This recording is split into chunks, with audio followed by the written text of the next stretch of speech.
नमस्कार, मी रेणुका. तर तुम्हा सर्वांचं म्हणजे यूट्यूब चॅनलमध्ये फार फार स्वागत आहे. तर आजच्या व्हिडिओमध्ये मी तुमच्यासाठी आणखीन एक रुचकर अशी रेसिपी घेऊन आलेली आहे, जी तुम्ही नाश्त्याला आणि जेवणाच्या वेळी बनवून खाऊ शकता. तर उशीर कशाचा, चला सुरू करूया आजचा व्हिडिओ. मी ही रेसिपी बनवण्यासाठी सर्वात आधी आपल्याला इथे एक डो बनवायचा आहे. तर त्याच्यासाठी आपल्याला एक बाउल घ्यायचा आहे आणि यामध्ये 2 कप गव्हाचे पीठ घालायचे आहे. तर तुम्ही इथे गहू पिठाच्या जागी मैद्याचा पण वापर करू शकता. मग आपल्याला याच्यामध्ये चवीनुसार मीठ घालायचं आहे. त्यानंतर आपल्याला याच्यामध्ये 2 चमचे तेल घालायचे आहे. तर मी ते थंड तेलाचा वापर केलेला आहे. त्यानंतर आपल्याला याच्यामध्ये अर्धा चमचा हळदीची पावडर घालायची आहे. त्या हळदीची पावडर फक्त कलर येण्यासाठी आहे, तर ऑप्शनल आहे. त्यानंतर आता आपल्याला हे सगळे साहित्य व्यवस्थित मिक्स करायचे आहे.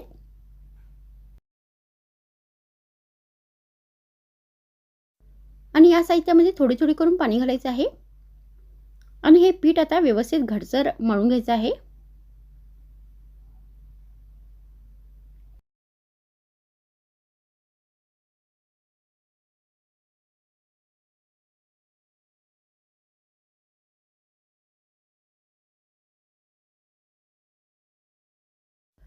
मग पीठ पूर्णपणे मळून झाल्यानंतर हे पीठ आता आपल्याला 10 मिनिटांपर्यंत असेच भिजण्यासाठी ठेवून द्यायचं आहे.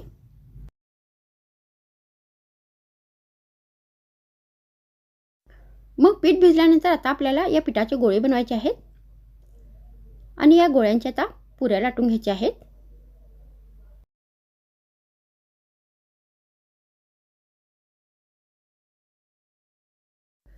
तर आता मी इथे पुरी लाटून घेतलेली आहे. त्यानंतर आता आपल्याला याच्यामध्ये स्टफिंग भरायची आहे. तर त्यासाठी मी इथे खवा घेतलेला आहे. तर आता आपल्याला या पुरीच्या मधोमध चमच्याने खवा घालायचा आहे.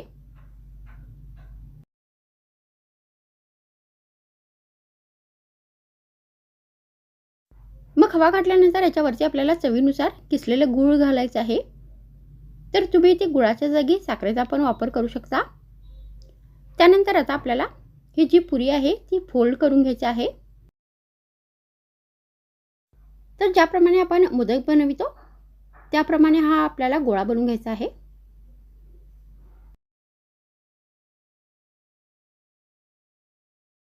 मग आपल्याला परत या गोळ्याला पीठ लावायचं आहे आणि याची आपल्याला पुरी लाटून घ्यायची आहे.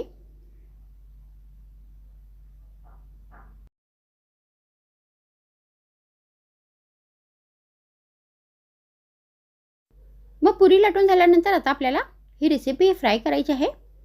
तर त्याच्यासाठी मी गॅसवर तेल ठेवले आहे. मग तेल गरम झाल्यानंतर आता आपल्याला या स्टफिंग केलेल्या पुऱ्या ज्या आहेत त्या तळून घ्यायच्या आहेत.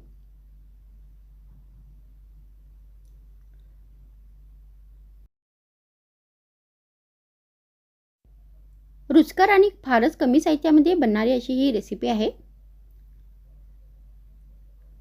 जी तुम्ही नाश्त्याच्या वेळी आणि जेवणाच्या वेळी गरमागरम बनवून कोणत्याही भाजीबरोबर नाश्त्यामध्ये जेवणामध्ये सर्व करू शकता. तर मग आजच्या व्हिडिओमध्ये इतकेच. पुन्हा भेटूया आणखीन एक नवीन रुचकर रेसिपीसोबत. तर मग थँक्स फ्रेंड्स वॉचिंग माय व्हिडिओ.